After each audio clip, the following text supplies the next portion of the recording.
Tere tulemast vaatama ja kuulama Lifekeskuse podcasti 6. episoodi. Minu nimi on Angeelika ja täna on meil siis selline väike rollide vahetus. Et meie podcasti sari, mis on siis pühendatud tutvustamaks meie terapeute ja läbi nende erinevate isiksustega mere biofeedback teraapiat hakkab vaikselt ringiga täis saama.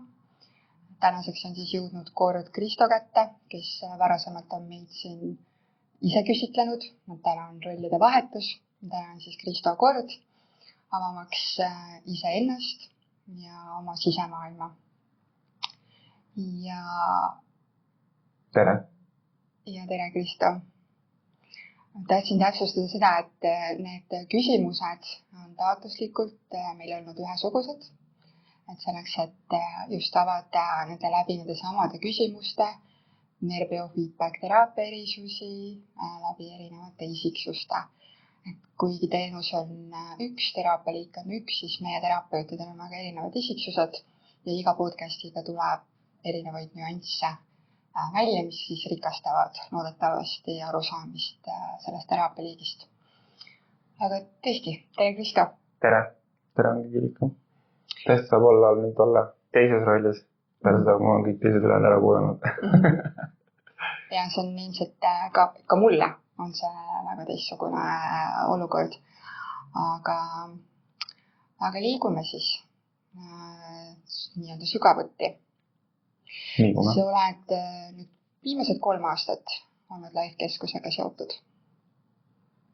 Kuidas sa jõudsid siia mere biofeedback teraapiani ja selle toreda rollini olla siis Lifekeskuses terapeut? Hariduselt tegelikult olen ma üldse nii-öelda siis raamatupidaja või õppinud majandusarvestust ja ettevõtlust. Mis see on see eelnev taust? Jah, just. Et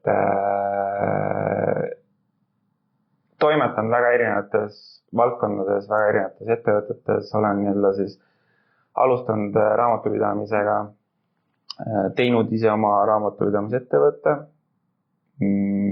Ülikoolis 3. kursusel oli mul selline moment, kus ühes kursuse tunnis istusin ma kursakaaslasega ja teadsin, et kursuse lõpuks on vaja meil praktika teha, mis tähendab seda, et me peaksime minema tööle kuhugi raamatupidamise ettevõttesse. Ja tekkis selline moment, et tegelikult nagu väga ei tahaks minna tööle kuskile. Tahaks teha oma ettevõtet. Ja siis ma tol hetkel küsisin tunni jooksul sõbraga, et kuule, teeme oma raamatupidamise ettevõtte. Sest alguses vaatas mulle suurte silmadega otsa, hakkas täiega naerma lihtsalt. Ja siis ma ititasin korraks kaasa ja siis mõtlesin, ei, aga päriselt. Ja siis ta vaatas mulle teise suurte silmadega otsa. Okei. Nagu päriselt. Nagu päriselt. Ja sealt sai alguse selline nii-öelda ettevõtluse ja raamatupidamisteekond. Tol hetkel sai ema olla meie mentoriks, kes siis õpetas, kuidas päriselt raamatupidamine käib. Mitte ainult teoorias, nii nagu ülikoolis oli. Ja viime siis mingi 1,5 aastat tegutsesime. Mingil hetkel müüsin oma osa maha, astusin selles ettevõttest välja. Sest sain teada, et enda jaoks tunnetus, et see raamatupidamine ei ole tegelikult minu ala. Lihtsalt läksin vanemate... Vereliini pidi oli see? Jah, vereliini pidi sees, et siis lihtsalt paratamatult läksin sellega kaasa. Tolleks hetkeks juba, kui ma sealt astusin välja, olin ma tegelikult juba pangas tööl. Töötasin Nordea pangas tolle ajal, nüüd on siis Luminor. Ja seal ma siis töötasin umbes 4-5 aastat.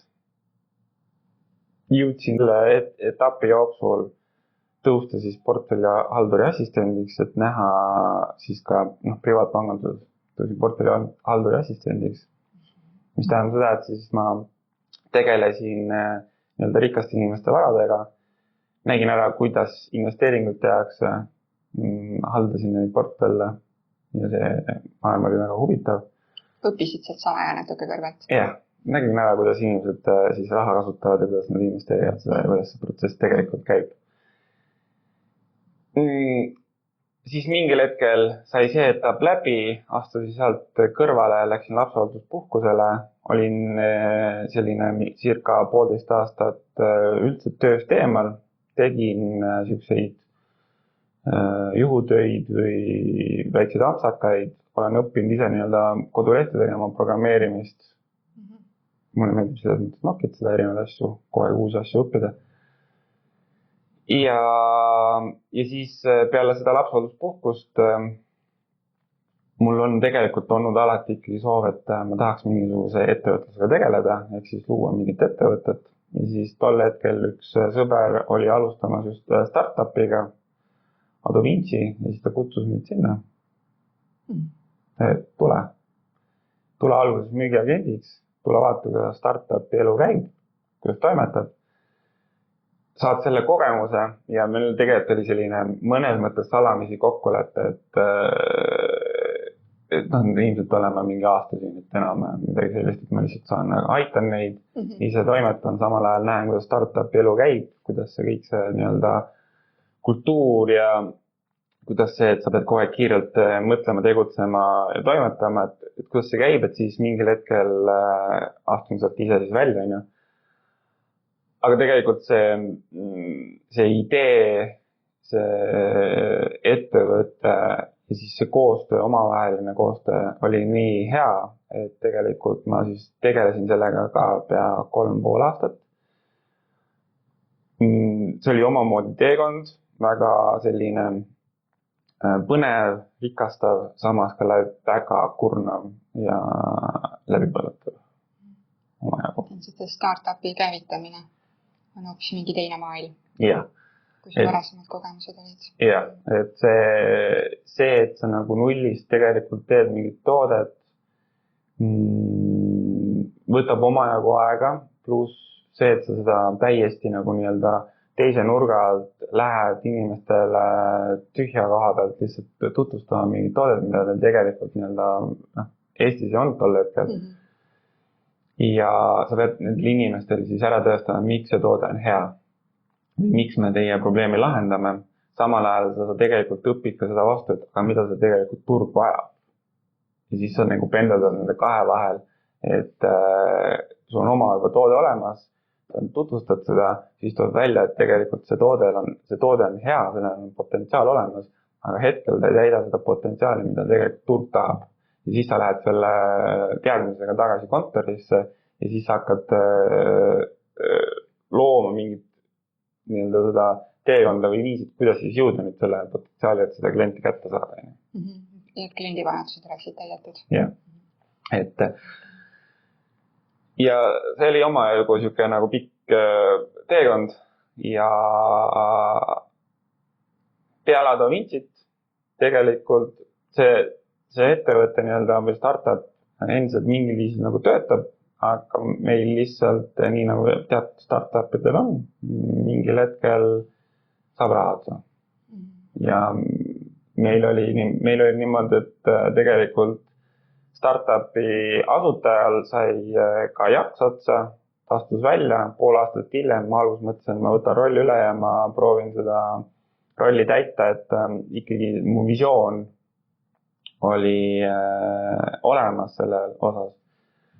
Lihtsalt raha sai otsa ja tegelikult teatud viisi saan seda visiooni ka täide viia, selliselt nagu ma tahtsin. Ja siis ma tundsin, et minu jaks on ka otsas ja astusin ka sisse kõrvale. Ja siis läks 1,5 aastat mööda ja ma jõudsin siis siia. Ja, aitäh sulle, et sa algaja saatejuhi sellist täpsakat eirasid. Et tegelikult esimene küsimus ei olnud üldse see, et kuidas sa Nerbiofeedbackini jõudsid, vaid tegelikult oli see, et mis olid Kristo eelnevad erialased tegevused. Et väga hea, et sa seda eirasid ja siiski vastasid teisele küsimusele. Et hästi huvitav, et ma olen tähele pannud, et terapeutide maailmas päris paljud terapeudid, mul on lihtsalt silma jäänud, on eelnevalt olnud seotud mingi majandusalaga või pangandusega. See tuleb üsna tihti välja. Et kus avatakse seda, et no kas või maailma mastaabis, et sageli on seal taustaks selline majandus, selline numbrite maailm ja pangandus. Ja minu arust on väga äge, et ju ta siis annab mingi teistsuguse laiapõhjalise teadmise kindlasti ka inimsuhete osas. Ja minu arust on nii äge, et ühe elu jooksul saab elada mitu elu. Yeah. Et ka erialases mõttes, et saab proovida ja katsetada erinevaid rolle, mis see tegelikult on väga rikastav. Ja see ei ole veel läbi, milliseks see kõik kujuneda võib. Okei, nii et nüüd jõuame selle juurde, et peale Da Vincit, kus ka endal sai jõud otsa, siis see on omaette maailm, ma sellest liiga palju ei tea, aga nii palju, kui ma ka võib-olla läbi klientide kuulen, et ta selles mõttes see, et raha seal saab otsa või tekivad need keerukused, see on üsna pigem norm kui ebatüüpiline, et siiski vähestel õnnestub see lõpuni viia, aga see on selline mänguline ja pinge rohke maailm. See on tegelikult sellest väga palju räägita meedias või kuskil mujal, et kui me loome ettevõtet, meil on väga palju inimesi, kellel on väga palju häid ideid, väga palju sellist teotahet, me sooviksime midagi muuta siin maailma, saab pakkuda mingisugust väärtust. Lihtsalt paratamatult on see, et teatud ettevõtetel või teatud inimestel see visioon või siis see tunnetus on võib-olla natuke parem või siis on see, et seal on ka osaliselt on tähtis see ajastus ja tegelikult osad ka õnn, kuidas parasjagu sel hetkel sinna satud või mis momendil jõuad sinna. Meie puhul oli täpselt samamoodi, et tegelikult see sama toode oli USAs juba loomisel, nad tegelikult nii Da Vinci kui ka see USAs ja Kanadas oli ka veel üks toode, alustasid tegelikult samal ajal 2017. Okay. Ja selles, eks seal ilmselt on mingisugused unikaalsused omamoodi, aga see põhimõte oli ikkagi see sama. Lihtsalt miks mida me nägime oma toote nii-öelda ebaõnnestumise taga, oli lihtsalt see, et Eesti riik on omamoodi väike, eriti välimeedia valdkonnas. Ja välimeedia valdkonnas siis neid ekraane on siin vähe, neid tegijaid on siin vähe ja siin on omamoodi nagu selline ka, kuidas võtta siis, ma ei teagi, kus õige sõna on, et siin on omavahel nagu seotud, et selliseid väiksemaid ettevõtted, kes välimeediat niimoodi lihtsalt nagu Facebooki reklaami kasutaksid, neid on vähem siin ja need inimesed nii palju ei kasuta seda välimeediareklaami kui USAs või Kanadas näiteks. Ja ma saame aru, et tegelikult seal oligi see üks põhjus, miks see nagu meie poolt ei töötanud, oli see, et me ei läinud piisavalt kiiresti siit välja.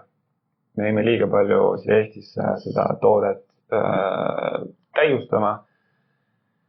Sest et kui me isegi vahepeal proovisime USA turule, siis seal mõne välimeedia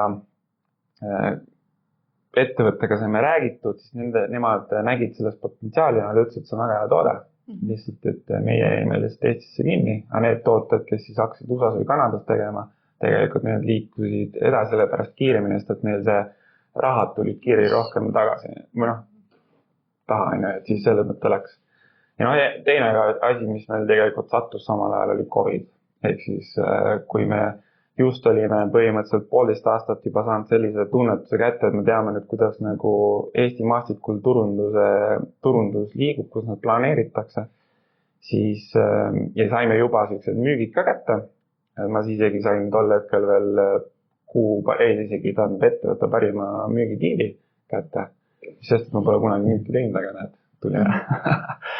Siis läks põhimõtteliselt 1,5 või 2 nädalat või mingi 3 nädalat läks mööda ja siis tuli üle eestiline see teadaanne, et keegi õue ei liigu.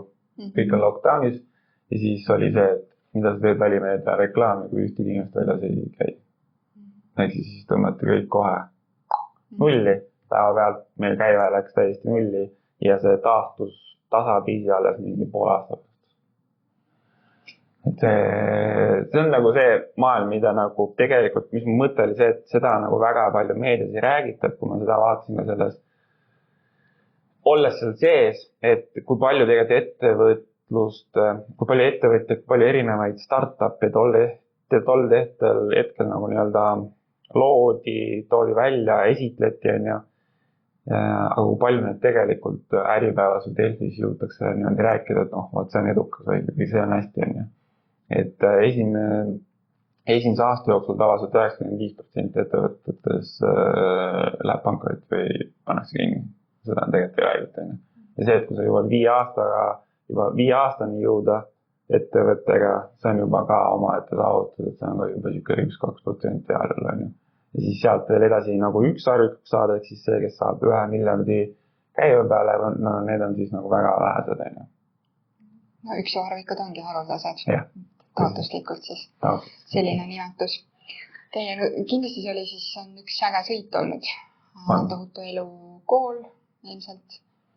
Aga sealt oligi siis mingis mõttes selline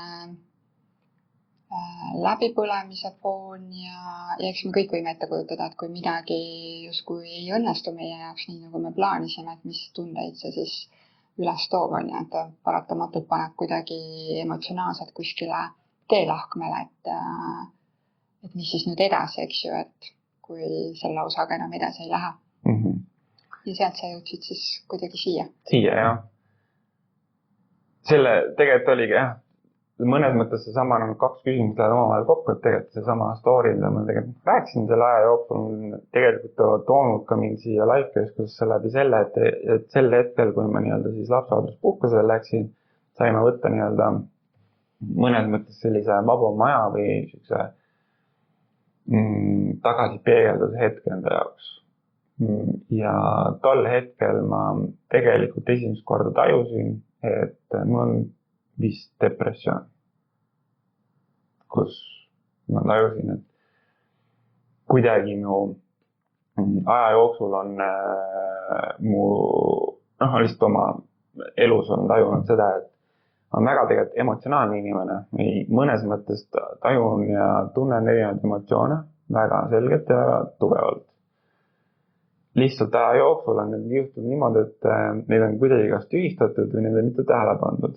Ja siis lihtsalt sel hetkel, kui ma olin nii-öelda selles lapsehoolduspuhkusel, siis oli aega olla ja mõelda. Ja müra väljapoolt müra oli vähem. Siis hakkas seespoolse müra pihta. siis tuli need, tol hetkel ma muidugi osanud seda nii-öelda enda jaoks tõlgendada, aga see mõte nagu ketras väga palju, väga erineval viisil. Ja see ongi see moment, et kui sul tegelikult on sul vaba aega, aga sul ei ole suunda või see on see, et su elu ei ole läinud nii, nagu sa oled tegelikult ette kujutanud või oodanud, siis tegelikult tol hetkel see võib jääda nagu sellisesse sundseisu või siuksesse kinnijäämise punkti. See küll lõksus olemise tunne tekib. Ja tol hetkel ma tegelikult tajusin seda, et on depressioon. See oli minu jaoks ka tolle uus sõna, ma lihtsalt teadsin seda sõna tol hetkel sõnana läbi selle, et mu üks sõpradest koges depressiooni. Siis ma sealt võtsin mingisugused paralleele ja hakkasin seda kohta uurima ja siis läbi küsimustiku täitmise siis sain aru, et ma vist tegelikult olengi depressioonis. Ja selle läbi läksin perearsti juurde. Arutasin temaga sel teemal ja leidsime siis variandi, et anname, proovime siis selle võimaluse antidepressantidega seda kuidagi leevendada. Ja kõige alguses oli muidugi esimesed paar nädalat oli väga ebameeldiv tunne, aga sealt edasi nagu läks nagu paremaks. Mida ma ka selle teekonna jooksul tajusin, kui ma seda aasta aega neid depressante sõin, siis need tabletid ise tegelikult ei muuda midagi. Tõsi? Jah, et peavalu puhul küll, et tablett võtab selle valu ära, on. Antidepressantide puhul ma panin tähele seda lihtsalt, et ta nagu leevendas korraks selle halva enesetunde ära. mingil hetkel oli väga hea olla. Oligi siuke nagu mõnus, et ma olengi nüüd tagasi, et kuidagi siuke lõbusam ja vabam on olla. Aga ma tegelikult otseselt enda mõtteviisis või enda mingisuguses tegevuses ei tee mingisuguseid muudatusi. Ja keegi mind otseselt ei juhendanud ka selle osas, et mida ma peaks tegema. Ja siis ma tajusin selle aja jooksul, et tegelikult see foon läks ikkagi lõpuks sinna suunas, et sa olid lihtsalt neutraalne. Et sind ei jää miski rõõmsaks, aga samas ei jäänud ka miski nutma või vihaseks. See lihtsalt olid. Ja see mingil hetkel ma tajusin, et see päris ka ei ole nii. Et see ei ole see seisund, mida sa sooviksid? Yeah. Et selline zombi ma nagu ka ei soovi olla. Ja peale seda aastat siis nii-öelda neid antidepressantide võtmist, uurides kõrvalt erinevad viisi, mida see depressioon tähendab, mida see endast kujutab, kuidas sealt inimesed nagu välja astuvad, mida tegema peab selleks, siis ma hakkasin lihtsalt erinevad asjad katsetama. Katsetasin mingeid teraapiaid, vabastavaid hingamisi, lihtsalt vaatasin söögile otsa, mis täpselt, mida sa sööd, mida sa jood. Korrigeerisid siis oma toidule?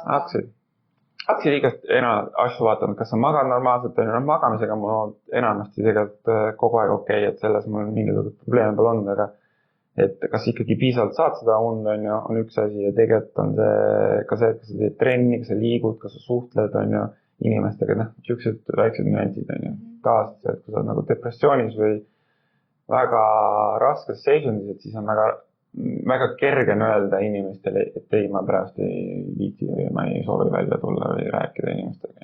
Aga see mõnes mõttes paneb sind sinna sulgu, et sa jääd tegelikult ikkagi oma mõtetesse rohkem kinni, et inimene soovib teisi inimesega suhelda, soovib olla kuskil kuulda või olla, ma ei tea, kas vajatud või tunnustatud, mitte selles mõttes, et keegi upitaks mind kogu aeg, aga lihtsalt, et sa saaksid inimestega rääkida, saaksid jagada oma mõtteid, inimesed nagu peegeldavad seda vastu, et kõik siuke suhtlus, aga kui ma seda ei tee, mis sest, et meil on raske olla, et seda teha, siis kui me ei tee seda, siis tegelikult ikkagi see hakkab ikkagi see spiraal tööle, et ma olen ikkagi üksinda või et ma ei tule toime või mis iganes, et hakkad rasked tundused või mõtted tulema. Ja tegelikult ta mõnes mõttes see depressiooni lõpuperiood, kus ma neid antidepressante hakkasin vaikselt nagu ära lõpetama, toimus oma elus ka nagu väga palju erinevaid tegevusi. Ma läksin sinna startupi tööle, kus oli nagu pidev selline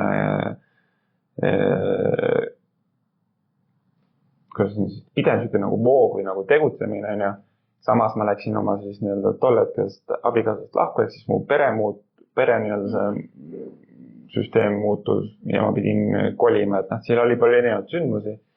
Ja selle kõigest ilmselt oli ka see, et mingid asjad ma olin enda jaoks siis ikkagi nagu taha taustale pannud või nagu ära peitnud.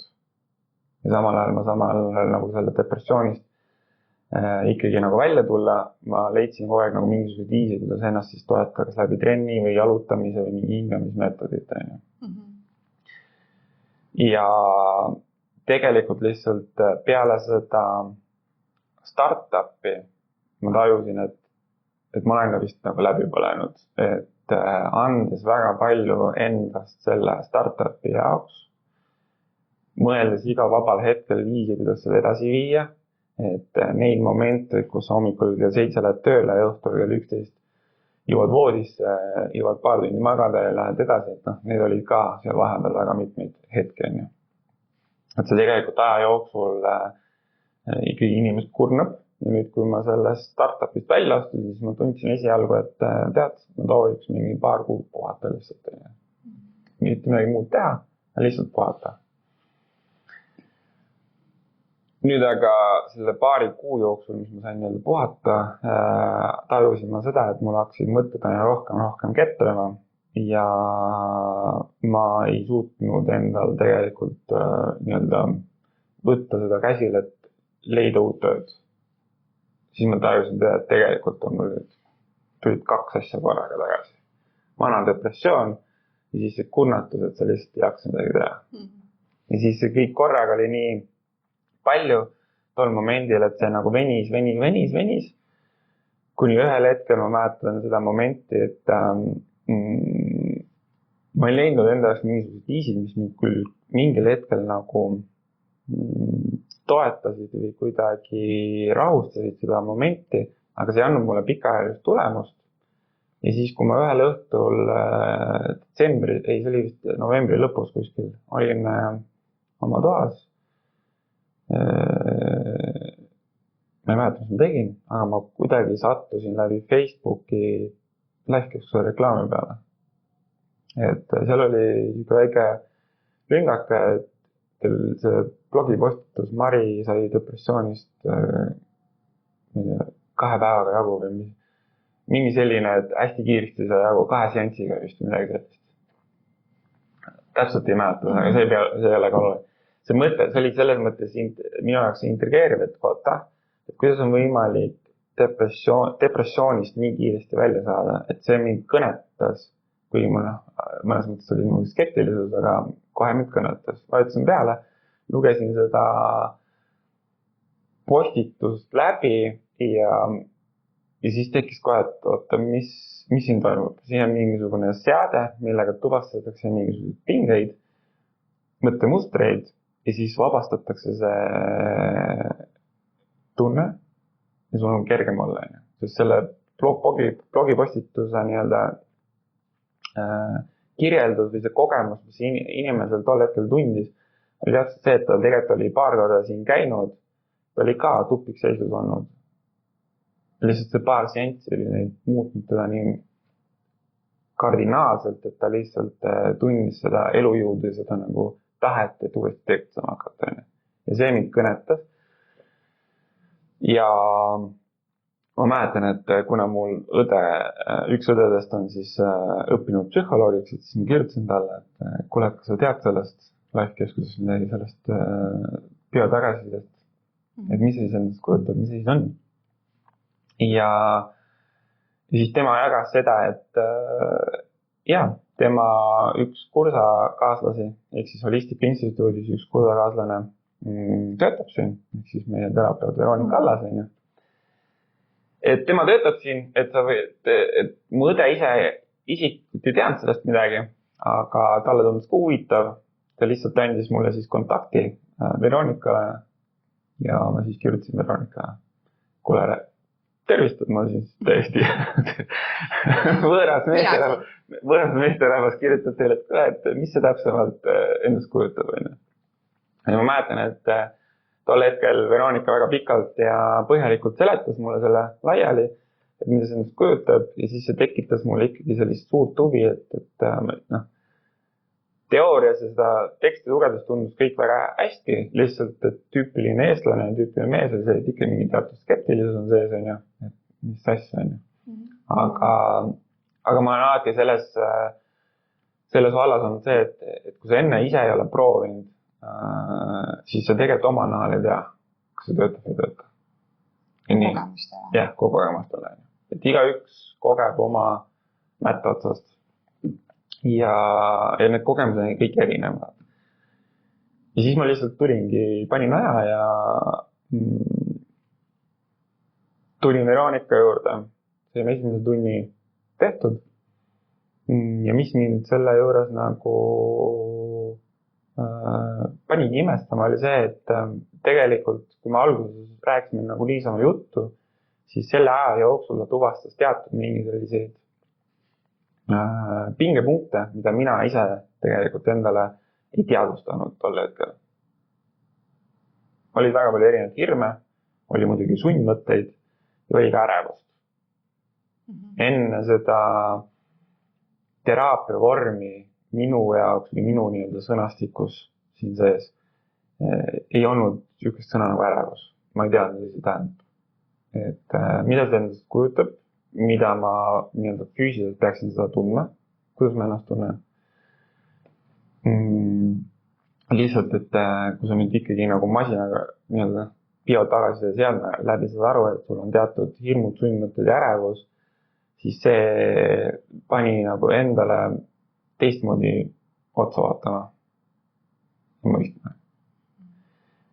Ja üks asi oli see ja teiseks oli see, et see tunne, mis järgmine päev mind valdas peale seda teraapiat, oli see vau-efekt või moment, kus ma tundsin, et okei, ma soovin seda rohkem teada saada ja sedasama tunnet või seda kogemust soovime ka teistele pakkuda läbi siis selle terapeudi rolli olemus.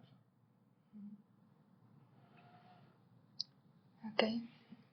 See oli see põhiline. See oli see koht, kus ma siis astusin. Kirjutasin Veronikale ka veel, et kuidas on võimalik seda õppida ja et kas on võimalik tulla siia ja siis ma saatsin teile CV ja motivatsioonikirja ja siis 1,5 kuud hiljem võtsite mind vastu. Selles mõttes vestusele, mitu päeva. Jah, päris tänavalt siia astuda ei saa. See sinu kogemus läbi depressioonis samm-sammult välja tulemise, see antidepressantide osa ja see tegevuse osa, et see on nii selline hea näide, kuidas see ongi mitmetasandiline, et ravimid annavad oma osa läbi kogemuste, mis inimesed jagavad. Mida me selles kliinilises osas seda lahti seletaks, et nemad annavad oma osa, aga just see, et kas meie enda sees käib see nii-öelda siis see lamp läheb põlema, et kui midagi on siin veel, on ju, nii nagu sina jagasid, et siis tuli see osa, et ma võtan neid, aga kui minu enda sisemaailmas midagi ei muutu, siis see kogemus jääb samaks, see seisund jääb korduma ja püsima. See jagamine oli ehe näide sellest, ja kuidas ka see, kuidas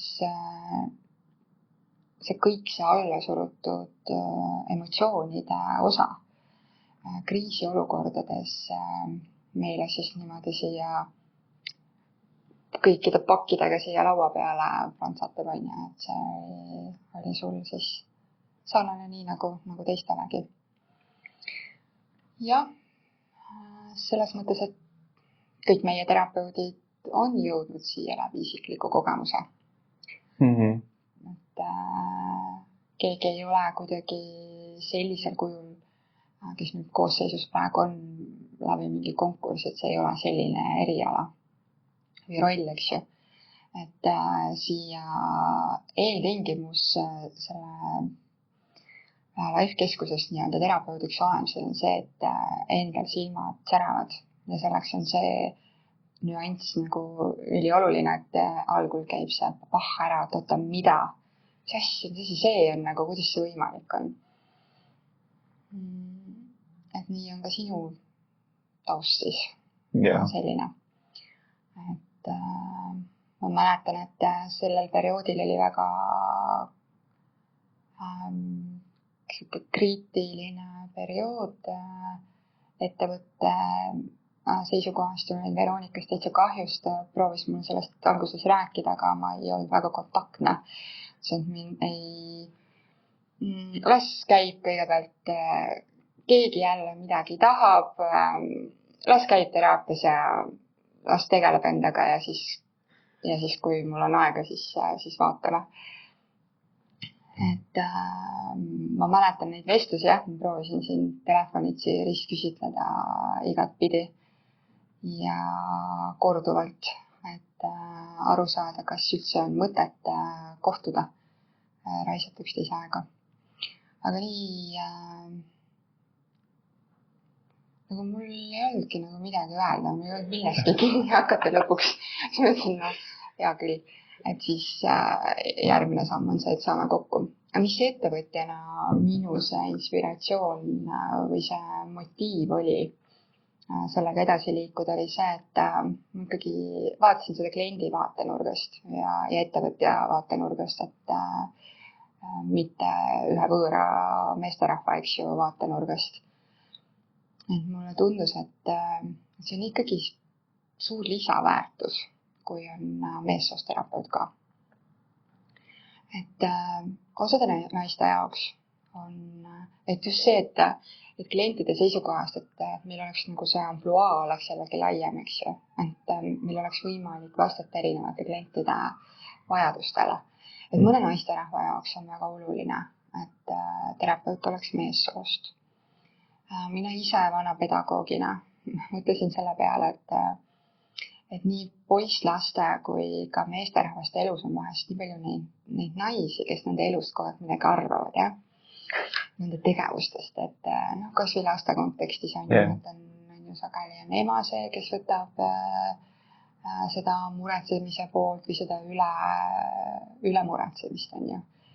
Ja siis, kui emad hakkavad üle muretsema, siis nad muutuvad tagataustal nagu üle funktsioneerivaks, et õpetajad on valdavalt naissoost, siis see oli see põhjus, miks mina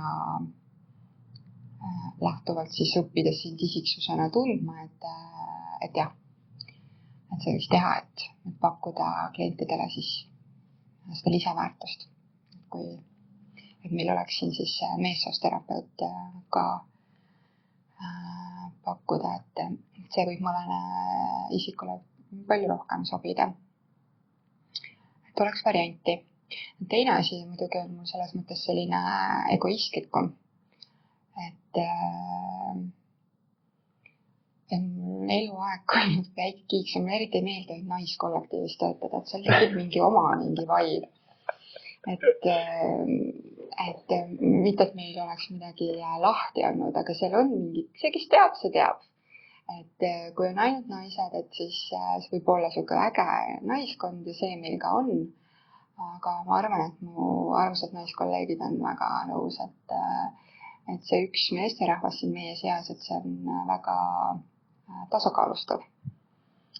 Seda vahepeal, et ma meie naiste seltskonda kindlasti kuidagi ei paneks mingit silti külge, et millised me oleme või millised mitte. Aga see lihtsalt on energeetiliselt on hea, kui on see mees energiat ka siin sees, et see stabiliseerib teistmoodi ja kus sa oled seltskonnas, siis seda rõõmu ja lõbusust on. Nii et siia sa siis nii jõudsid. Yeah. Kui sa nüüd mõtled, kui sa oled nüüd 3 aastat selle sees olnud, et üks asi on see, mis see esimene nagu impulss oli, on ju. Läbi selle, et see kõnetas selle kogemusloo osas, mida sa seal said lugeda, meil on siin nüüd, mulle tundub, et see sai olla üks teine lugu, aga olgu selles mõttes, et mingi kogemuslugu, mida me jagasime sotsiaalmeedias, see oli see, mis sind kõnetas. Ja siia sa jõudsid, aga nüüd, kui sa oled selle sees 3 aastat olnud, iseennast läbi selle teraapia tundma õppinud ja tasakaalustanud ja töö klientidega, et iga ühe jaoks meil on mingi oma armastus selle teraapia liigiga, et mis sinu jaoks on, mis see biofeedback teraapia sinu jaoks konkreetselt tähendab võib-olla selle nurga alt just, et mis sind kõige rohkem on kõnetanud või paelunud? Kõige rohkem kõnetab selle teraapia juures see, et kui ma tol hetkel, kui mina omas selles depressioonis, tunnete segaduses, mõtete virvarris olin, ma ei osanud näppu peale panna, mis mind parasjagu hetkel häirib või kus see mõte tuleb, miks ma seda mõtet näiteks kogu aeg ketran. Või siis vahel sa isegi ei saanud aru, sest et see oli kõik nagu ühtlane, siuke nagu virvarr. Kui ma ütlen ausalt, et ma psühholoogi juures ei ole käinud, et mina aus vastunnistus. Jah. Et see on mitte sellepärast, et mul oleks nende vastu midagi ma lihtsalt tol hetkel ei teadnud, et perearsti on võimalik saatekiri saata sinna ja mul lihtsalt tol hetkel on võimalus minna psühholoogi juurde niimoodi, seda kuidagi arutada. Mingi finantsiline pool hoidis tagasi. Hoidis tagasi. Et see oli see üks nagu põhiasju, miks ma sinna psühholoogi juurde läinud ja ma olen olnud alati siin enda moodi nagu nokitseja, et ma alati otsin mingisugust infot ja mõtlen seda enda jaoks läbi. Aga see põhjus oli lihtsalt tegelikult see, et kui sa nagu vahepeal nagu liiga palju infot kogud, siis see läheb ka samamoodi segaseks. Ja selle teraapia puhul mind köidab just see, et läbi selle biotagasiside seadme ja läbi selle teraapia on võimalik iseendast rohkem aru saada. Jõuda eneseteadlikkuseni või nagu rohkem mõista, mis su tegelikult kehas või nagu ka mõtetes siis toimub. Et seda ma olen nii enda peal näinud, tehes endale seda teraapiat, kui ka oma klientidele, nähes nende kogemusi, siis ongi täpselt see, et kui ma varem ei teadnud, mis asi on ärevus ja kui mind tehti see esimesed seansid ära, kui sa tajusid seda rahulolu, seda, et sul mõtted virvarr on nagu totaalselt maandunud. Isegi ma mäletan seda momenti, kus ma käisin toas ringi, mul muidu käis mõttega kogu aeg, edasi, siis ühel momendil ma jäin lihtsalt tuba seisma ja mõtlesin, et mul pole mitte ühtegi mõtet peas. Kas nii on ka võimalik või? See oli mingi 10 sekundit küll, aga see oli. Ja see on jah, neid väikseid elus on märgata. Et ma lihtsalt tajusin seda totaalset muutust selles mõttes, et see voog rahunes väga tugevalt maha ja tagantjärgi sain aru, et tegelikult seda ärevust see ärevus on saatnud mind pikalt ka eelnevates mingitest etappides on elus. Ja ta ongi just olnud mingisugune kogum erinevatest siis emotsioonidest ja üleüldist pildist ka muretsemisest. Et see on üks punkt, mis jah, mind kõige rohkem paelub, et ta aitab tegelikult sellist eneseteadlikkust tõsta. Läbi selle, et isegi kui ma näiteks ei oska kirjeldada, mis mind parasjagu valdab, mis tunne mind parasjagu valdab või mille peale ma praegu näiteks tunnen, et ma olen halvas emotsioonis või negatiivses emotsioonis, siis ma võin oletada või kuidagi aimata, mis see võiks olla läbi erinevate siis kujutluspiltide. Aga siis tuled näiteks masina taha ja proovid katsetada ära, et kas see ka päriselt nii on. Ja siis sa näed ära, et okei, näiteks tunnen valu. Tuleb näiteks üllatusest. Psüühilist valu. Jah, tunnen psüühilist valu, näen, et psüühiline valu ongi pinge, tugev pinge. Siis võin eeldada, et sa näiteks tundsin hüljatust mingi momendil. Lähen vaatan sagedusega, et näed, samamoodi hüljatus on nagu väga tugev pinge.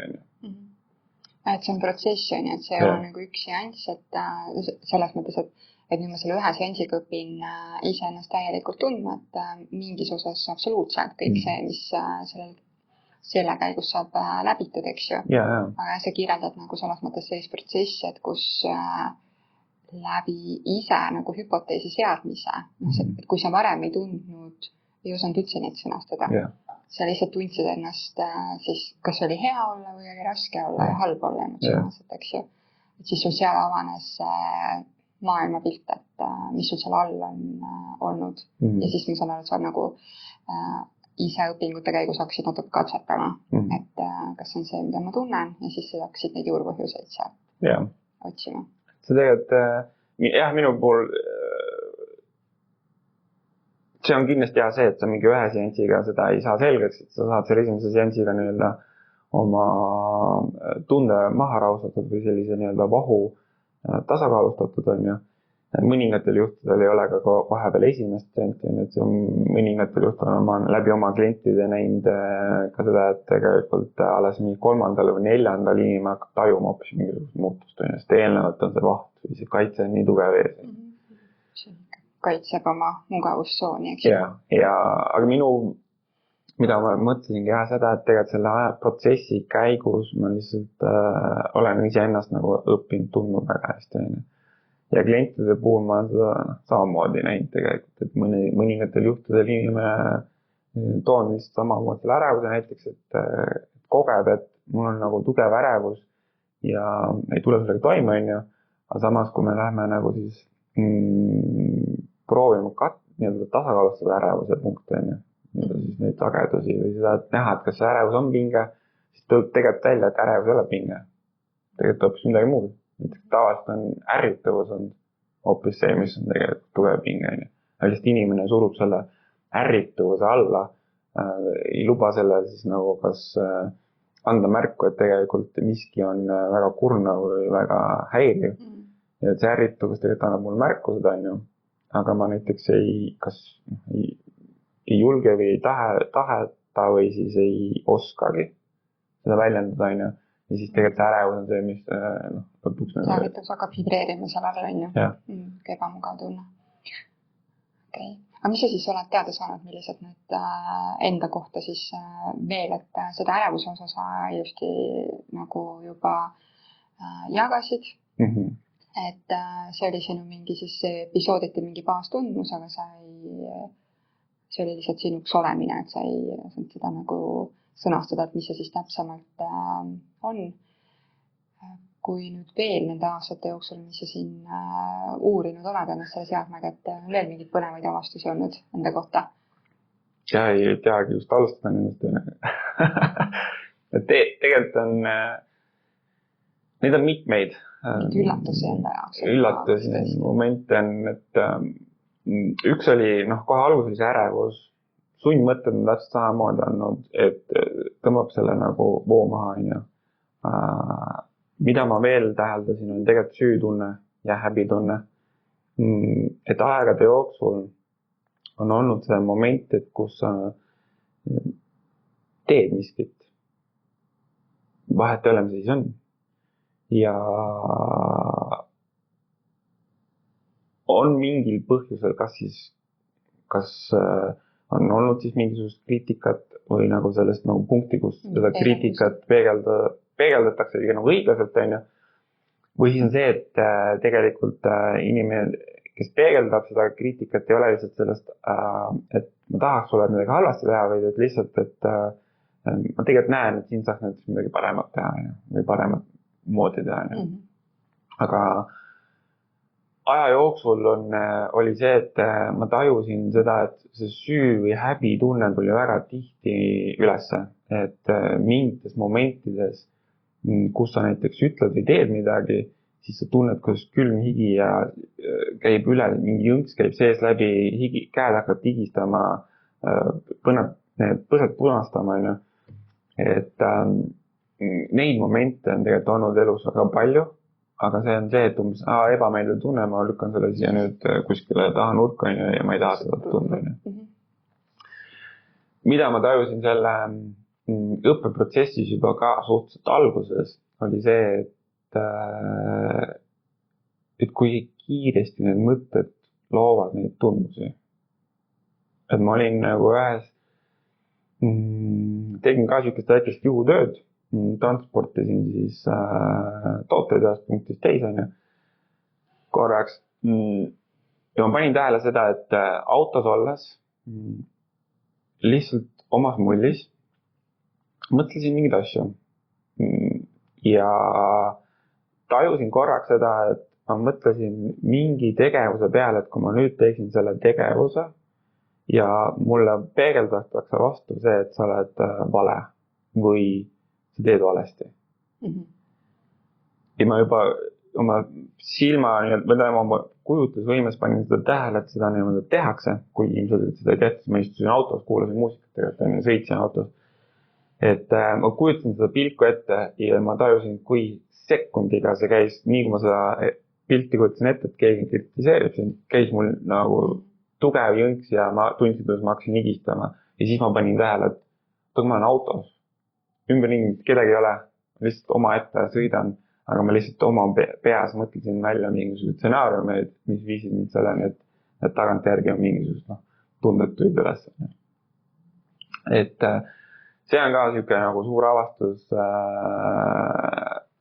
läbi selle teraapia, läbi nende õpingute, et kui tähtis on see meie enda mõttekvaliteet, kuidas me oma mõtteid suuname. Iga mõte tegelikult peas ei ole alati 100% õige. Mul meeldib alati öelda, et tegelikult meie inimeste supervõime on kujutlusvõime. Me suudame luua sääsest elemendi nii-öelda siis pildistada või joonistada. Me võime alustada seda, et üks ütleb ühe sõna ja ma juba olen oma kujutlusvõimes 10 erinevat stsenaariumit välja mõelnud, et mis kõik võib juhtuda selle aja jooksul.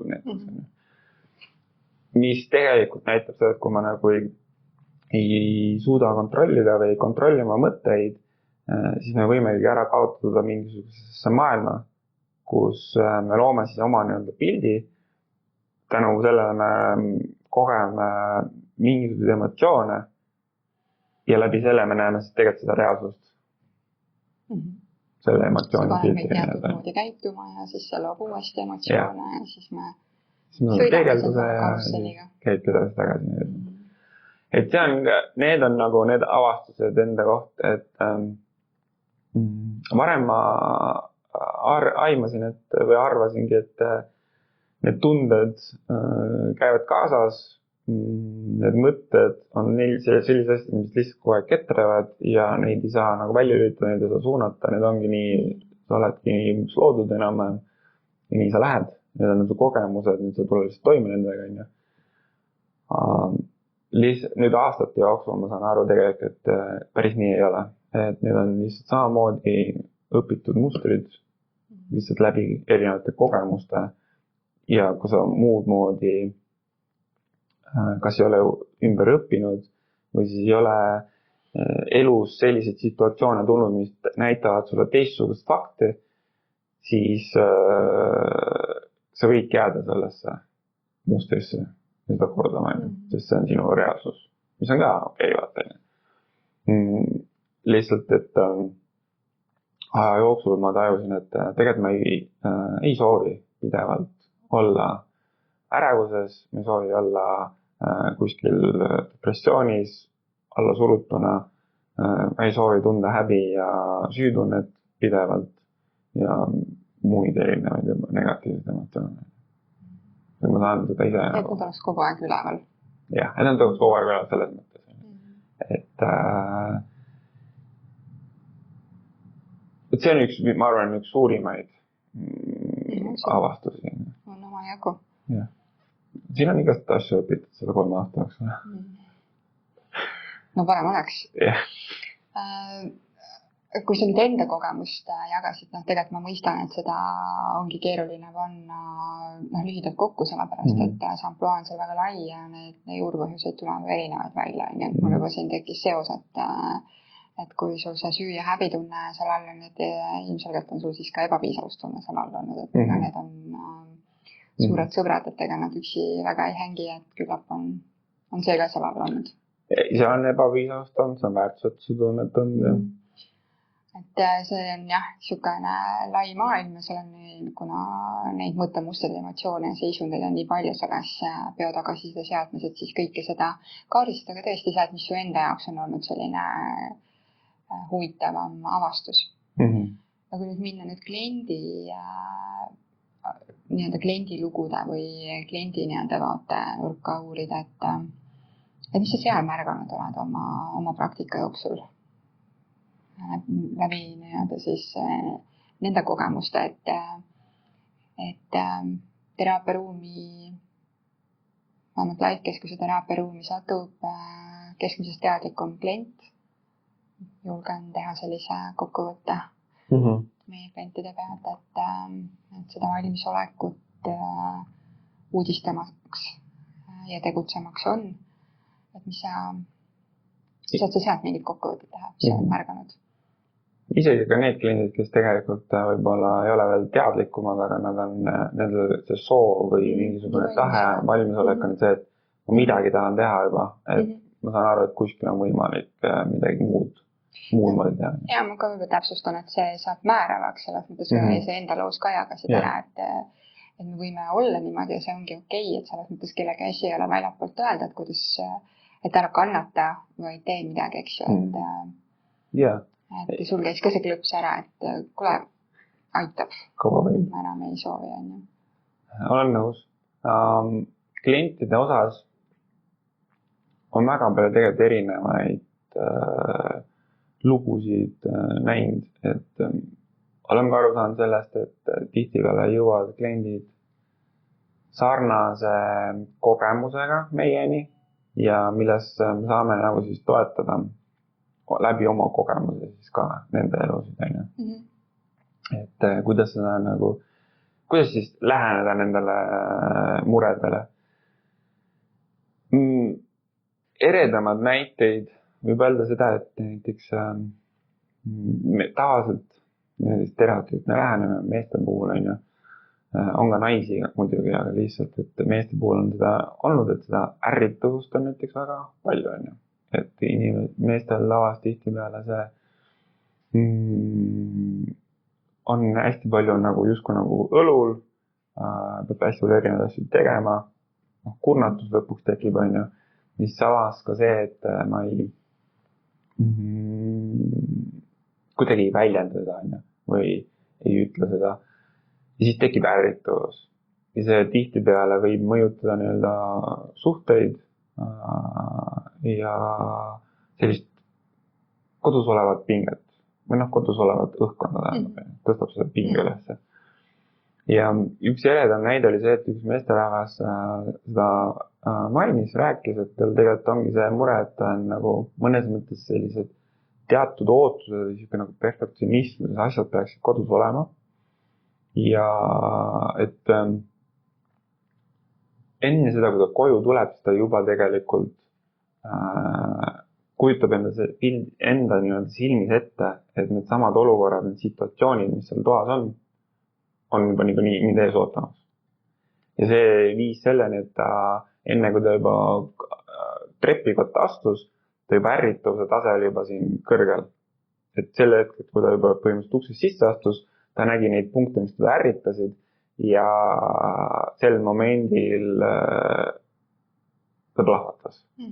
Sest ta juba oli tegelikult kenasti üles töötanud ja see kõik see kodus olev siis pinge, kui ta koju, siis see pinge, mis siin sees oli, tuli kõik välja kohe. Aga see mõjutab nagu mõnes mõttes nagu oma olemasolevaid suhteid ja tegelikult ta jõudiski selleni, et ta tegelikult tahaks sellega tegeleda. Ja tema puhul oli täpselt see, et ehtne näide, et peale esimest seanssi oli lihtsalt imestapanev muutus. Kuidas me rääkisime erinevatel teemadel, ma rääkisin ka neid erinevaid nagu punkte, mida nagu jälgida, on ju. Et kas tegelikult need punktid, kui sa näiteks uksest sisse astud, need väiksed nüansid, mis siin tavaliselt nagu ärritavad, kas nagu suures pildis on nendel mingisugust tähtsust. Ja teisest küljest on nagu see, et aga mis sind tegelikult ärritab. Et mis on seal tegelikult taga. Või kas on hoopis tegelikult lihtsalt õpitud muster. Ja harjumus. Harjumus, vaata siis on nii. Et kui me juba tegelikult eelnevalt, kui me juba töölt sõidame koju, ma juba hakkan mingisuguseid mõtteid mõtlema seoses sellega, mis ees võib oodata, on ju, siis tihtipeale need on need sarnased mustrid ja seetõttu siis juba keha on harjunud ja see ärritus tuleb hästi kiiresti üles. Ja siis tema on täpselt samamoodi, et tegelikult peale seda esimest seanssi ta juba tajus seda, et esiteks ärritus oli tunduvalt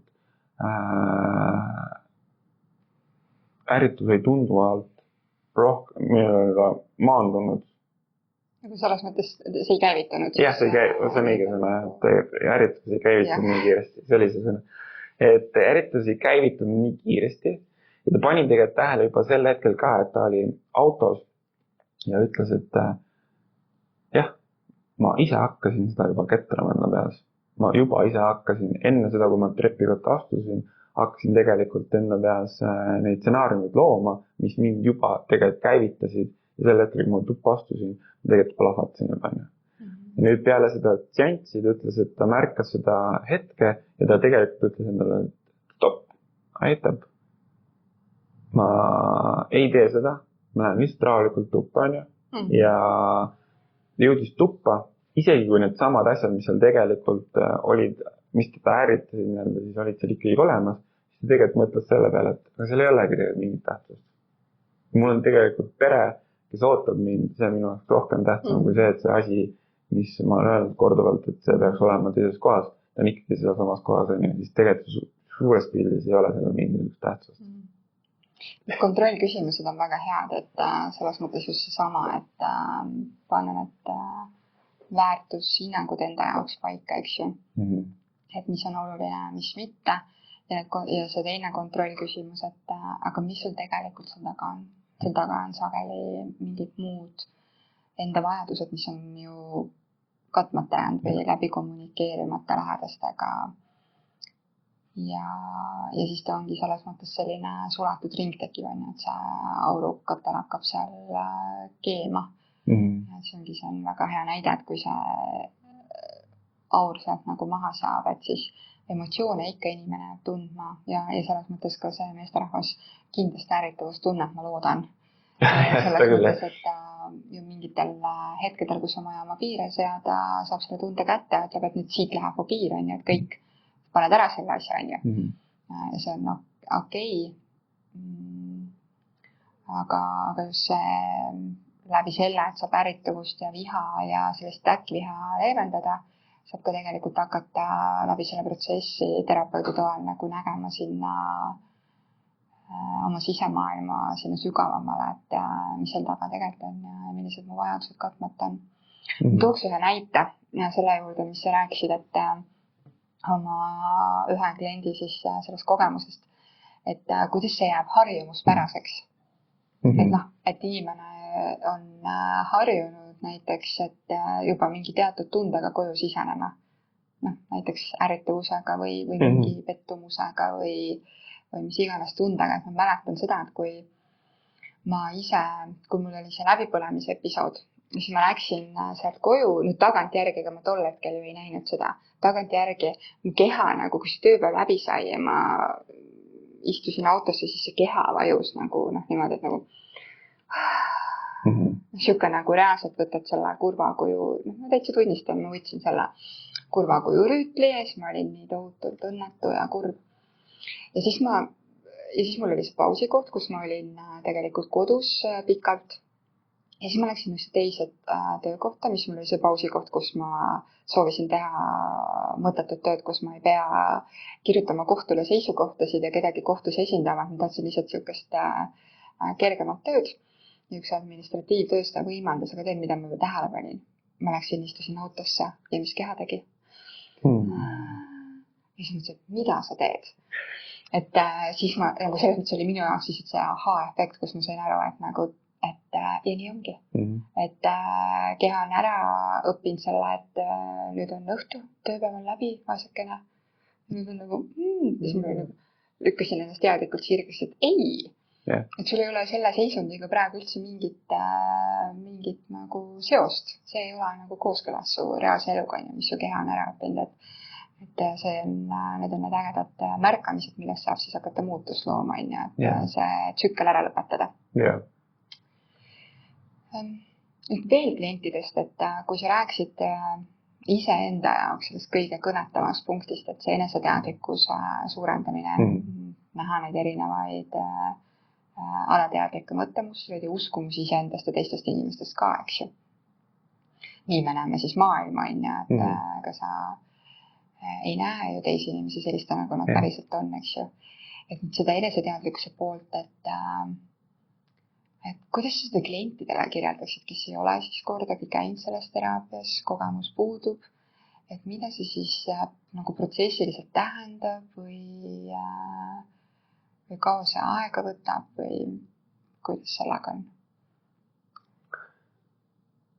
See on esiteks alguses mõtleks seda, et kui tegeleda enesearenguga, siis see on lihtsalt üks protsess, mis tegelikult kestab elu lõpuni. Jah, kestab elu lõpuni. Et siin ei ole nagu sellist lõpp-punkti, et vot, nüüd ma olen kohal või midagi, et nüüd on tehtud. Üks punkt on, aga seda peale ei tasu liiga palju mõelda. Jah, et tegelikult eneseteadlikkuse puhul on see, et hakkad katsetama ja proovi, jälgi, vaata, et tihtipeale on see, et meil kõigi on päeva jooksul erinevad kohustused, mingisugused tegevused, mida me peame tegema. Ja see lõpuks samamoodi muutub harjumuspäraseks. Kui me teame, et lapsel on 3 korda nädalas on trenn sel kellaajal, siis me oleme veel tööl, siis on vaja söök, poes käia. Need hakkavad tihtipeale, need mustrid hakkavad korduma, et me hakkame, et seal ka tekib harjumuspärasus, rutiin. Ja ühest küljest aju justkui nagu tahab rutiini või vajab seda rutiini, siis see on nagu see nii-öelda safe place või nii-öelda turvatunne, et siis me teame, et see on üks sama joon. Nüüd samas teisest küljest ta tahab tegelikult ka midagi uudset, et ta tahab kogu aeg mingit uut infot saada ja seetõttu ongi see, et me võime oma rutiinis vahepeal nii ära kaduda, et me läheme näiteks 5 aastat mööda ja me oleme tegelikult ühte sama asja või ühte sama mõtet teinud. Või see tunne, ja need asjad muutuvad nii harjumuspäraseks, et tegelikult nii nagu sa ütlesid ka selles autos olles, et sa istud autosse, su keha juba tajub ära, et jaa, sa oled siin kohas ja nüüd me oleme selles kurosfoonis. Et ülejäänud teiste asjad on täpselt samamoodi, et ka näiteks magama minna ja see on see, et kui keha on harjunud see, et ta läheb voodisse, tal tekib uni. No nüüd, kui ma lähen päeva sinna voodisse, pikutama lihtsalt oleks raamatut, siin mingi aja pärast tekib see, et me jääme magama vaata. Sest keha on see, et sa oled pikaajalise voodis, see on niisugune koht, kus tavaliselt magad. Nüüd ma siis lühitan oma süsteemi sellest ümber, et me nüüd jääme magama. Et selle eneseteadlikkuse koha pealt olen ka nagu klientidega rääkinud ja suunanud seda, et kõige lihtsam ongi nagu vahepeal lihtsalt nagu analüüsida, jälgida ja teha midagi täiesti uut asja, mis on sinu jaoks, mis sa pole varem teinud. Siis sa oled nagu 100% fookuses ja siis sa jälgid tegelikult oma neid mingeid aistinguid või momente väga selgelt. Et näiteks, kui tihti me endale peegli ees ütleme, ma armastan sind iseendale. Ma arvan, väga mitte tihti. Keegi seda väga ei tee. Ma nägin seda niisugust nagu katsetust, et üks lihtsalt psühholoog ütles, et tegelikult tee 3 asja päevas, mis muudavad natukene sellist neuroplastilisust ehk siis närvirakke. Üks ongi see, uusi ühendusi. Jah, üks on see, et lähed peegli ette, ütled 10 korda endale, et ma armastan sind.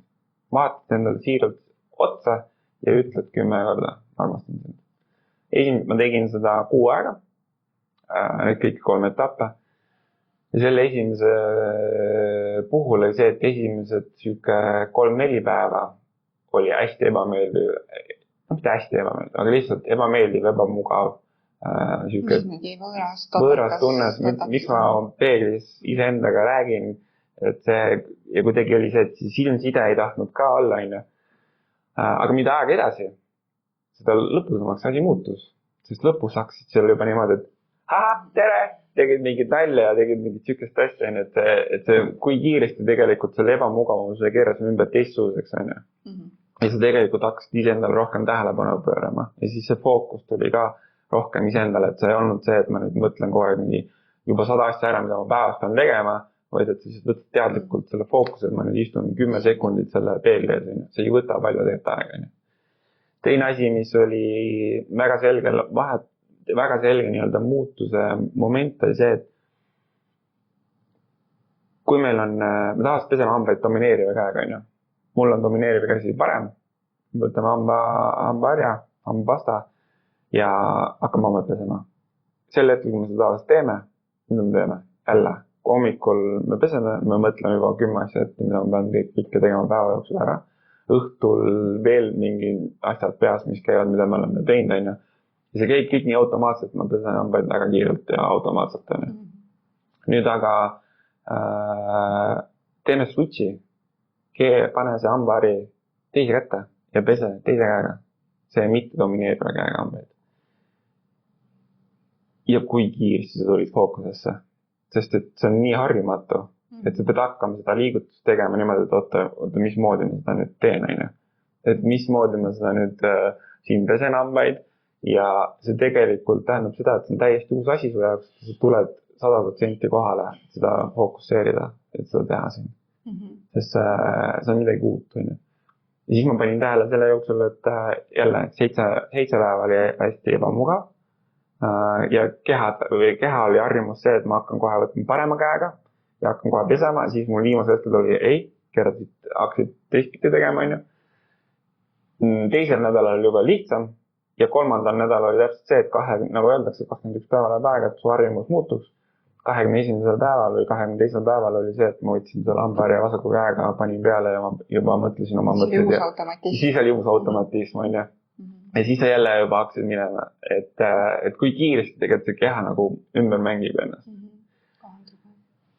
Ja 3. asi tegelikult on see, mida me tihtipeale võtame iseenesest mõisteltavalt, on tegelikult hingamine. Et seal öeldi seda, et 4 korda päevas võtta hetk, kus sa võtad 25 hingetõmbet sügavalt sisse ja sügavalt välja. Niimoodi rahulikult, siis see võtab su nagu kogu selle jälle fooni kokku ja toob su siia punkti. Et need on niisugused väiksed nüansid, mida ma olen ka mõningatele klientidele öelnud ja nad on öelnud, katset teinud ja samamoodi toob seda nagu teadlikkust iseendale. Ja teine asi on nagu see, et kui me tajume need emotsioone, me küll rahustame selle teraapiaga need emotsioonid, need pinged maha, aga me need ei võta selles mõttes ära.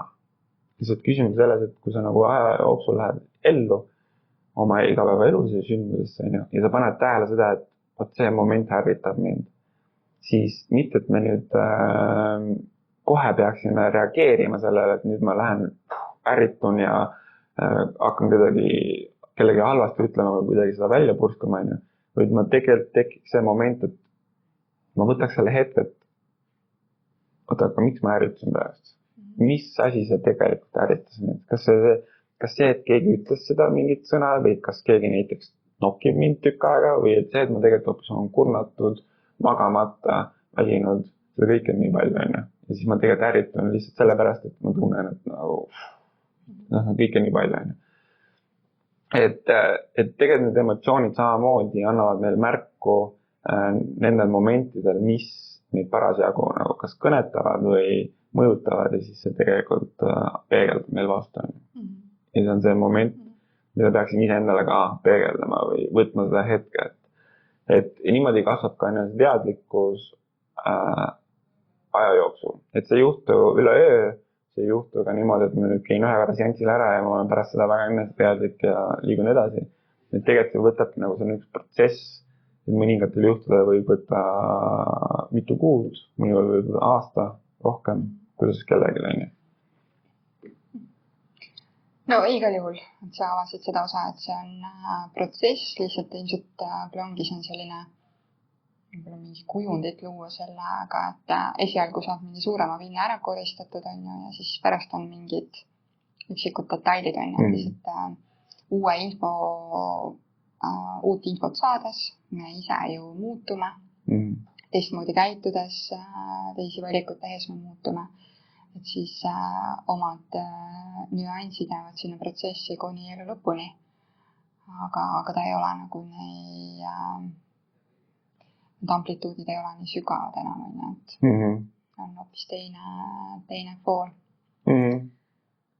Okei, aitäh sulle. Kui me nüüd sellest vaimsest enesetundest või see emotsionaalne seisund meil vaimne tervis, et miks üldse oluline on, miks sellega tegeleda üldse? mis see sinu nägemus on? Me oleme kehati või me oleme lihtsalt üks tervik. Nii füüsiline kui ka vaimne pool. Ja paratamatult tegelikult nad üksteist mõjutavad väga selgelt. Et kui mu füüsiline pool on kehvas seisus, ma näiteks magan vähe, söön kehvasti, söön joon, tunnen ennast halvasti, ei tee näiteks füüsilist liikumist, siis see paratamatult toob ka kehvasid mõtteid pähe.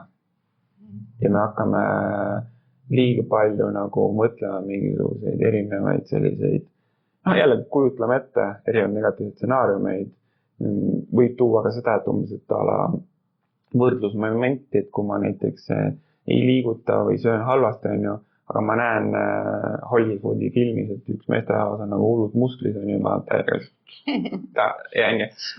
ja siis tekibki see moment, et aga kui ma siin istun, popcorn käes, Coca-Cola käes, siis see moment võib tekkida see, et see võib inimestel tekkida see võrdlusmoment, aga miks mul näiteks nii ei ole, ma peaksin seda tegema, ja siis see hakkab kuhjuma ja siis see hakkab seda vaimset tervist lõhkuma, siis see võib hakata tooma mingisuguseid emotsioone ülesse ja see võib luua sulle selle kujutluspildi endale, et see ongi sinu identiteet ja siis see lõpuks viibki, ma ei tea, kas siis samamoodi depressioonini või ärevuseni. Samas vastupidi on see, et kui ma näiteks vaimse tervisest ei hoolitse, et ma ei pane tähele neid mõtteid, mida ma ketran või kuidagi ei keskendu sellele või kontrolli oma neid mõtteid, siis samamoodi võime viia end kogu aeg sellisesse stressiseisundisse, mis hoiab meid pidevalt sellises pingesolekus. Ja kui ma olen pidevalt pingesolekus, siis keha ei saa taastuda või ei saa kuidagi lõdvestuda, ja seal hakkavad tekkima füüsilised probleemid. Ja siis ma mõtlengi, et see on alati erineva nurgalt, et tegelikult enda eest hoolitsemine on oluline, sest et me ise oma kehas oleme 24/7, keegi teine seda ei tee. Kui ma ise ei tee, siis ma tegelikult ise ennast ei poputa ka. Kui ma hoian ennast, teen mingisugused nüansse, need ei pea alati see, et me oleme kõik mingi range dieet, käime kõik jõusaalis ja oleme kulturistid, et päris nii ei pea ka, see peab minema äärmusesse, aga lihtsalt, et see, et natukenegi teha samm-sammult endale midagi enda jaoks, mis tegelikult sind poputab või sind hoiab, siis see hoiab sul seda vaimu üleval ka raskematel hetkedel, et neid raskemaid hetki tuleb elus ette nii kõigil mingitel momentidel. Kui sa oled endast hoolitsenud või sa tead, et mida teha selleks, et endast hoolitseda, siis need raskemad hetked on võimalik palju kergemalt üle elada. Absoluutselt. Nii et vastutuse võtmine oma terviku eest hoolitsemisel väikeste sammudega. Et kui söön ära ühe soksi, siis ma söön õhtul midagi, mis annab rohkem toitainet. Ja see on näiteks niisugused väiksed valikud, et see tõesti ei pea olema mingid kontimurvad. Kokkuvõttes on tegelikult see, et kui see šoks või see šokolaad toob su õnnehormoone üles ja sa täiega naudid seda šokolaadi, siis ei ole ka midagi sellist, et ma nüüd peaksin seda keelama endale.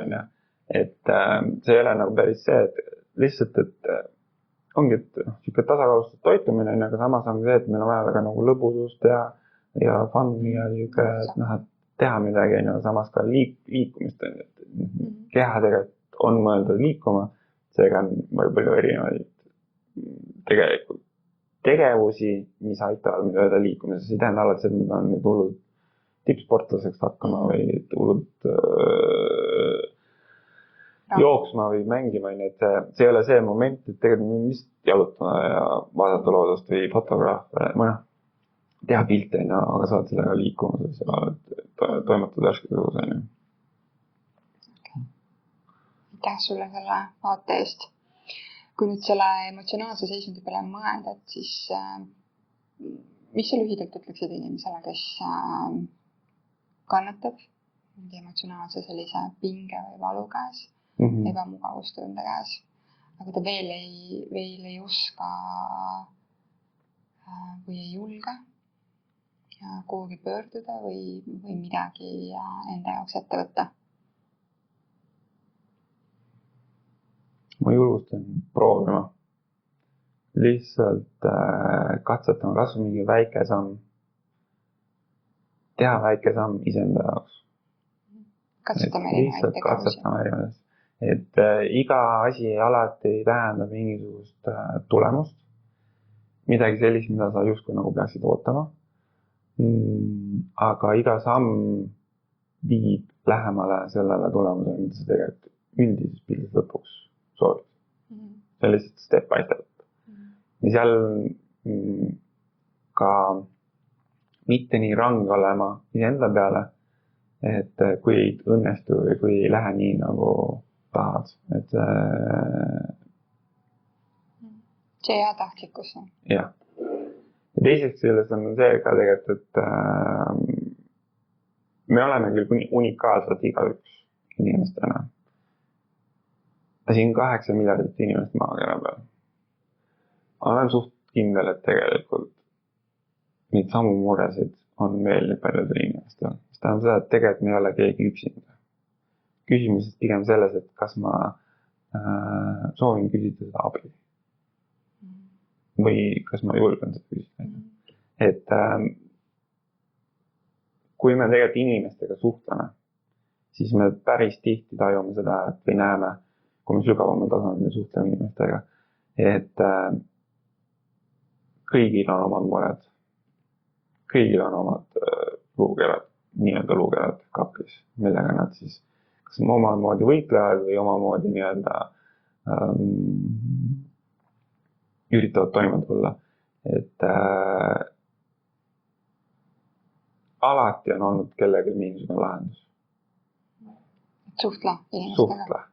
Lihtsalt küsi ja kui sa ei julge kohe otsa küsida, siis proovi mingi teise nurga alt seda küsida. Kui mu sõbral on näiteks depressioon, mis sa arvad, et mis ta aidata võiks? Ei ta mingi nüanss. Jah. Või et ja üks asi on kindlasti see, et tegelikult kannatamise puhul on see, et hästi oluline see, et ikkagi need baastõed, et kas ma magan hästi, kas ma söön piisavalt ja kas ma liigun. Et ennem vaadata need üle. Jah, et kui me neid teeme, siis ka enda puhul või depressiooni puhul ei saa see, et kui ma neid tegin, siis tegelikult mu enesetunne oli juba parem. Kas juba paremaks nii, et välistada siis nii-öelda see, et teha teatud välistamismetoodikat, et vaadata need asjad enda jaoks üle ja siis vaadata, kui seda kuid teha, et kas siis seisund, mis jääb juba siis nii-öelda nagu ära langeb võib-olla, juba läheb nagu paremaks. Aga mis sa ise teed siis enda jaoks? Mis igal ühel on omad tegevused, omad võtted, mis teda tasakaalustavad. Mul tuleb meelde, et kuidas mul üks klient jagas, et ma olen nagu käsitööliselt ülihalb, et ma suudan ketti heegendada ja suure vaevaga mõne nööbiga ette õmmelda.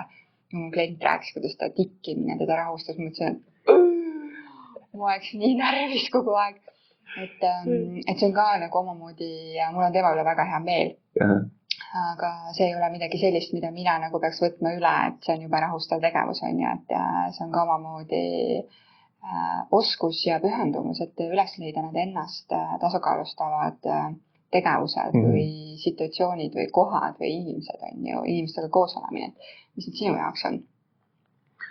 Mul on tegelikult erinevate nurkade all erinevaid tegevusi olnud, aegade all kasutanud ka. Olen mediteerimist proovinud või tegelen selle, kui ma tahan nagu fookus saada. Teine asi, mis mul näiteks fookus või niisugust nagu rahustamist toob, on hingamisharjutused. See on ka näiteks üks eneseteadlikkuse tõstmise momente olnud mu elus, kus tegelikult läbi hingamisharjutuse olen ma saanud ka kontakti rohkem endaga ja oma selle mõtte virvarri ka nii-öelda vaiksemaks saanud. Kui ma tajun näiteks seda, et mingil eluperioodil läheb jälle kas mõte, kui ta hakkab ketrama või satub mingil momendil väga mitu erinevat asja ühte kohta ja ma tajun, et näiteks hakkab tekkima rahutus, ärevus hakkab tõusma, et kuidas ma sellega hakkama saan, on ju, siis ma sel hetkel, kui ma seda avastan, siis ma võtan selle momendi, et oota, hingame nüüd paar korda rahulikult sisse. Ma varem tegin seda, et näiteks Wim Hofi meetodit, kus oli siuke 20 minutit hingamisharjutuse, mis rahustab ja väga kiiresti maha, rahulikumaks, toob sul see kehasse tagasi ja siis teiseks küljest ta tõmbab nagu fookuse väga konkreetseks ja selgeks. Et see aitab mind väga. Okay. Nüüd on lihtsalt see, et nüüd piisab ka sellest, et ma lihtsalt paar korda tõmban sügavalt hingetõmbed, et siis see nagu toob ka nüüd fookusesse. Rohkem kehas siis. Jah.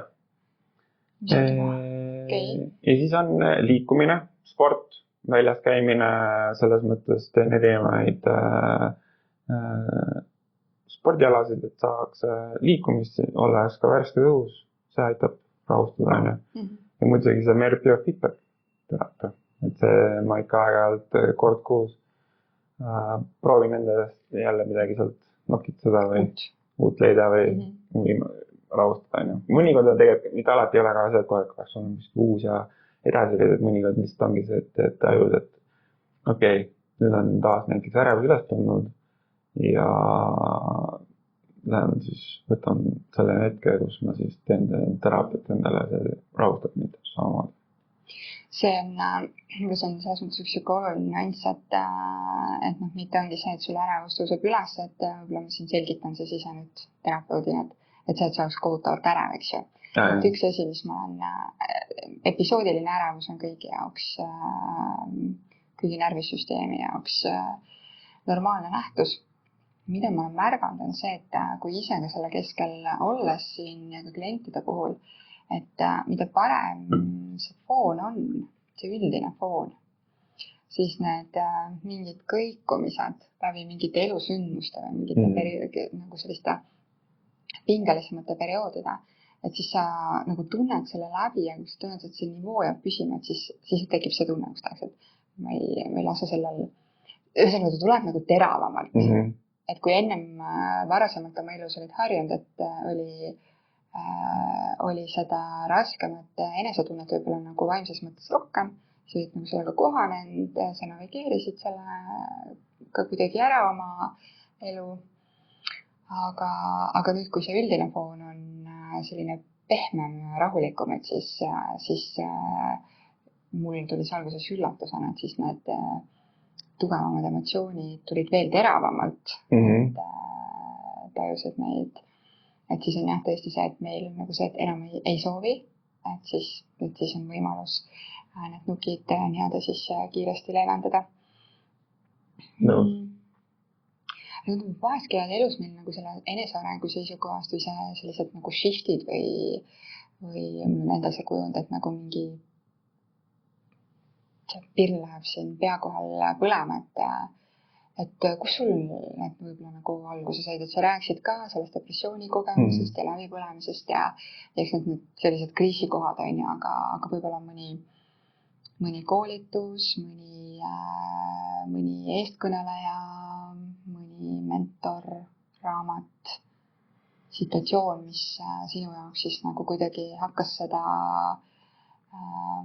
vaatenurka, kuidas sa ennem elu ja inimeseks olemist nägid siis muutma? Tegelikult need on päris isegi mitmed on austes, et need on iga mingi kursus või raamat on alati mingisugust uut perspektiivi või mingit uut mõtteainet. Tuua teravamaid momente.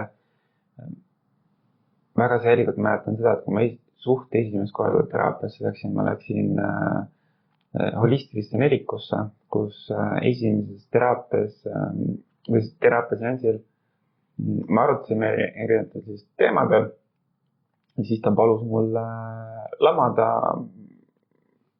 selle massaažilaua peale ja siis hingata sügavamalt sisse ja välja, et tuua need enda kehasse ja siis hakata, siis ta läbi küsimuste siis küsis mu käest, et kuidas ette kujutada mingit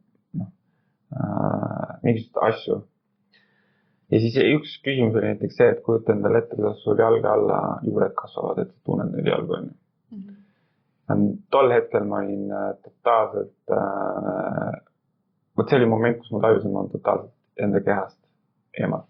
Ma ei tajunud ühtegi, ma ei tajunud isegi oma jalgu, ma ei osanud neid tajuda, mõtlesin, mismoodi ma tajun seda juurde. Ma ei isegi tea, kuidas ma oma jalga nagu vastu maad tajun. Ja siis läbi selle teraapia ma sain aru, et ta ütles, et kujuta ette neid mingid nüantsi asju ja siis mõtlesin, see esimene seanss oli vist mõnes mõttes nagu terapeudi ka väga raske, et ma ütlesin, ma hetkel ma ei näe mitte midagi, mul on täiesti pime taust. Ta on üks augus, pime nagu. Aga mis mind pärast seda teraapiat perspektiivi muutus või tõi selle shifti oli see, et kui ma pärast tegelikult koju viin, hakkasin ma tajuma tegelikult oma siis nagu keha nagu teise nurga alt. Et ma meelega hakkasin seda sammu enda all tunnetama, et kui ma astun, et siis ma tunnetan seda, siis ma panin tähele, et see läbi juba, seal oli ikka väike hingamisharjutus, ma küll tol hetkel ei teadnud hingamisharjutus midagi, aga juba läbi selle hingamise sa olid jälle tulnud kehasse rohkem ja siis sa panid tähele ka seda, mis ümberringi toimub. Varem oli lihtsalt see, et ma olin kogu aeg nagu omas fookuses, ma kõnnin punktist A punkti B ma vaja minna ja siis ma samal ajal mõtlesin, kuulsin podcast'i või mingi muusikat, et kogu aeg nagu info nagu siin käib. Aga kui ma peale seda väikest teraapia seanssi, et isegi kui ma ise tundsin, et ma nagu ei saanud sealt nagu midagi kätte, sest ma justkui olin nagu nii kaugel endast, siis see andis ikkagi mulle selle momendi, et aga ma peaks tegelikult olema ikkagi siis vist rohkem kehasse, mitte olevasid nagu peas nii palju. Ja siis ma hakkasin nii täheldama mingi väikseid nüantse kõndides koju. Väga tore. See nagu oli üks siuke kaasteeline sulle, et lihtsalt juhtida tähelepanu on ju, mille peale ise ei tulnud, et see nagu aitas sellele kaasa. Just. Ja. Et see oli nagu üks moment, on. Ja teine oli see Mimoffi, kui ma esimest korda Mimoffi hingamisharjutust tegin, siis see oli ka mu jaoks see koht, et tõesti, kui ma selle harjutuse ära tegin, siis ma olin reaalselt sügitune oma purjus. Sellised see õhu või see hapniku ületoos, mis sealt tuli, oli lihtsalt selline joovastavad, ma olin täiesti üks tunnes, et wow. Aga samas teisest küljest see näitas seda, et ma olin, kui ma seda harjutust tegin, ma olin just enne seda olin üle mõelnud, ma tundsin, kuidas see tegelikult see ärevuse foon ja see selline ülekoormatus oli nii suur. Kui ma selle hingamisharjutuse tegin, siis pärast seda oli küll siuke tunne, et ma reaalselt lamasin voodisest 3 minutit, ma lihtsalt tundsin, mis toimub. Selle korra see efekt oli suurem, on ju? Jah. Ja see oli see moment ka jälle kuskilt käis mingi perspektiivi shift ära nagu. Aitäh sulle. Aga lähme siit nii spetsiifiliselt võib-olla sellest vaimsest enesetundest natukene selliste kergemate teemade juurde, et rohkem siit tundma õppida. Et mis su kiiksud on siis? Meie oma on siin juba kuuldud. Et mis on selline igapäevaelus mingi selline tegevus, mida sa kindlasti kohe ei teeks? Esimene asi, mis mul tuleb, on kunagiseks austarid. Mis sul nende vastu nüüd on siis? Mul ei ole nende austrite vastu midagi, aga ma saan aru, et inimestel naudivad, see on gurmee. Mul on hea meel nende inimeste üle, aga mulle endale lihtsalt see tunne näha, et karp lahti on ja siis seal on niisugune valge ollus mingi vedeliku sees, mida sa tegelikult otseselt osad inimesed nagu ei söönud, lihtsalt lasad selle kurgust alla, siis minu jaoks tekitab see sellist nagu ebameeldivat tunnet. Ma ei soovi. Struktuuri osas siis tundlik kuidagi? Jah, et ei ole seda proovinud ja ütleks praegust, et see hetkel see nagu see punkti terenda ka, et ma seda proovin. Okay. No, ma tean, et austrid elavad selle üle, et sa ei ole valmis siis neid proovima. aga mis on siis need tegevused, mida sa igal juhul valiksid teha?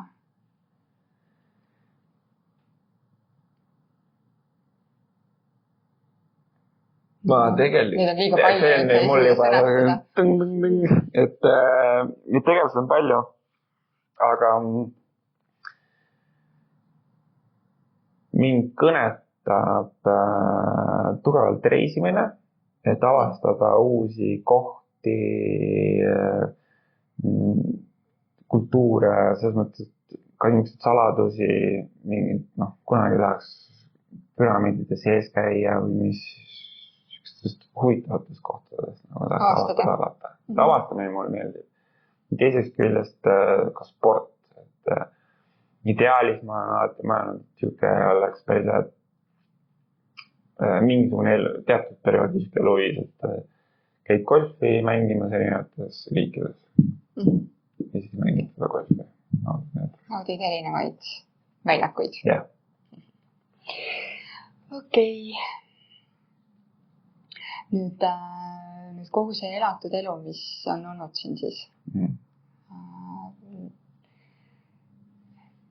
Kui nüüd mõelda sarnaselt teistega, et kuidas sa siin nüüd tüdrukud oled pinninud, et võttes elu kokku ühe sellise autobiograafia nimega. Et mis see nimi oleks, mis annaks siis mingi sissevaate sellele, et millise mehega tegemist on? Jah, nüüd mul on olnud au rohkem selle peale mõelda, kuna ma siis neid küsimusi ette teadnud on, aga ta ei olnud päris lihtne. Aga mul kõnetas, kuna mind kõnetavad pusled, ma neid puslesid kokku panna. See on ka üks rahustavaid tegevusi, ma võin nokita seda mitu tundi niimoodi, et ma panna kokku. Siis fraas või see autobiograafia nimi oleks selline, et keegi on jälle mu ühe pusletüki ära petnud. Okay. Ja see on sellise nurga alt, et pusle nagu veits emiteerib ka sellist teatud viisi nagu elu, et sa hakkad nagu neid juppi kokku panema ja siis sul hakkad nagu seda nagu oma elupilti looma. Ja siis on niisugused nüansid, kus ala, et mingi jupp on puudu näiteks. Ja sa ei leia seda, ja sa otsid seda igat pidi. No ei ole seda juppi kuskilt saada. Samamoodi nagu meie eluga, et on mingisugused vastusteta küsimused, mis ketravad mu peas ringi ja ma ei leia seda vastust üles. See käib nagu mingisugune ma ei tea siis kanadete aju otsid seda juppi. Ja siis astud korra eemale, teed mingid oma asju, tood tagasi, jupp on sama sees. Vastus on näha, jah. Ja mõnikord täpselt see, et sa võid otsida seda nagu vastust, aga sa ei leia. Ja siis, kui sul käid korra kuskil eemal ära, tagasi ja siis on see, et see on nüüd täiesti loogiline. See ongi see vastus tuli nüüd ette ja siis tõstad selle jupi sinna ära. Ja siis seal on näiteks siuke tsitaat ka, et umbes, et paned nagu erinevad jupid kokku ja siis vaatad pilti ja siis paned tähele, et ups, ma olen tegelikult valet kaane pilti vaadanud. Sa oled valesid juppi pannud kokku. See on nagu elusündmused, mida sa nagu enda arust ootad oma elud. Paned selle perspektiivi endale kokku, aga siis päriselt on tegelikult hoopis teistsugune. Ja siis tuleb välja, et hoopis see kaanepilt on hoopis teine, mida sa peaksid kokku panema. Mitte see, mida sa enda jaoks ootasid. Tõusõnaga, seal on omajagu otsimist, valmisolekut ootamatusteks. Ja siis lõpuks üks ilus sest keegi ei koledat puslapilti. Ja lõpuks üks ilust puslapilt. Aga juba ootab siis ka seda kaanekujundust. Et mis see võiks olla. Praegu sa oled siin minuga sunnitud vestlema, on ju. Võtta nagu niimoodi, et kui maailmas ei oleks ühtegi piirangut ja sa saaksid koos hängida enda jaoks sellise sümpaatse reaalse isikuga siis või väljamõeldud tegelasega, et jagada elu, rääkida erinevatel teemadel, kes see võiks olla? Neid inimesi on kindlasti väga palju, kellega võiks rääkida, kellega võiks arutada erinevatel teemadel, aga siin ma ühe tooksin välja väga konkreetse inimese, oleks Nikola Tesla. Okay. Ta on inimene, kes siis tänu kellele meil mõnes mõttes elektermajandus on. Et tema on alalise voolu siis välja töötanud, on ju. Aga tema juba tol hetkel tegelikult rääkis sellest, et kui sa tahad teada, universumi saladusi või teada, kuidas universum töötab, siis mõtle teemadest nagu energia, sagedus ja vibratsioon. Et tema on toonud väga palju erinevatel nendest asjadest välja. Et need töötavad ja tema tõi välja selle, et inimene ongi nagu üks elektri- ja magnetsüsteem, kus iga rakk vibreerib omamoodi, iga mõte annab teatud elektrisignaali meie kehasse, on ju. Et need kõik on nagu mõjutavad ja siis tema puhul oleks huvitav vestelda, et kuidas seda nagu, missugune see maailmapilt, mis on päriselt tema maailmapilt, mitte see, mida teised inimesed. Mis sa lugeda saad. Jah, lugeda saad, et see oleks nagu hästi huvitav. Ja teine üks küsimus on veel, mida ma tahan ta küsida. Mis see saladus on nende numbrite 3, 6 ja 9? Miks need numbrid väga olulised on? Tahaksid seda teada saada tema käest? Jah. Okay. See oleks kindlasti väga põnev vestluspartner. Ilmselt oleks nagu märkmik ja pliiats kaasas. Et niisama lõdvastuda ei suudaks, tahaks ikkagi seda kuidagi ammutada rohkem, seda informatsiooni. Aitäh, Kristo. Lõpetuseks. Me ju kõik inimestena seda, mitte kõik, võib-olla mõne jaoks see pole oluline tõesti, aga me soovime mingit rahulolu, mingit õnnetunnet. Me ei väga kergelt ei lepi selle tundega, et me oleme siia tulnud kuidagi kannatama. Meil on siin oma õppetunnid, omad traumad, mida läbida, omade nüanssidega, aga seda rahulolu ja õnnetunnet me siiski selle poole püüdleme. Mis sinu jaoks on?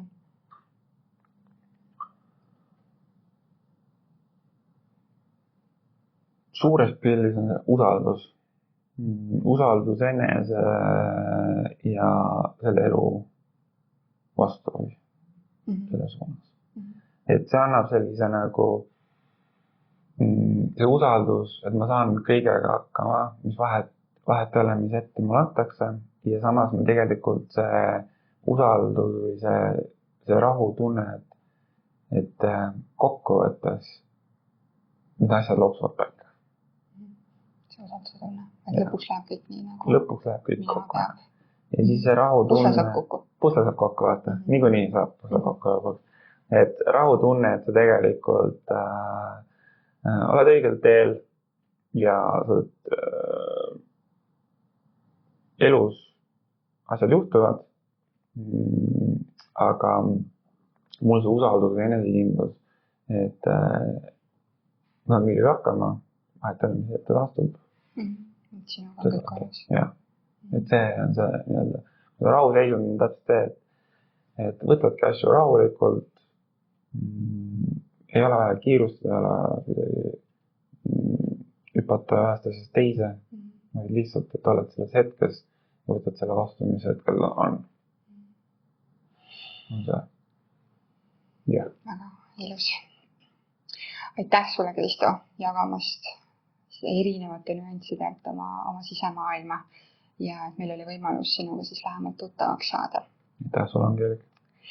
Välkkõiskuse podcastide poole pealt, et meil on ainult ühe terapeudiga jäänud lähemalt tuttavaks saada. Seda siis järgmisel nädalal.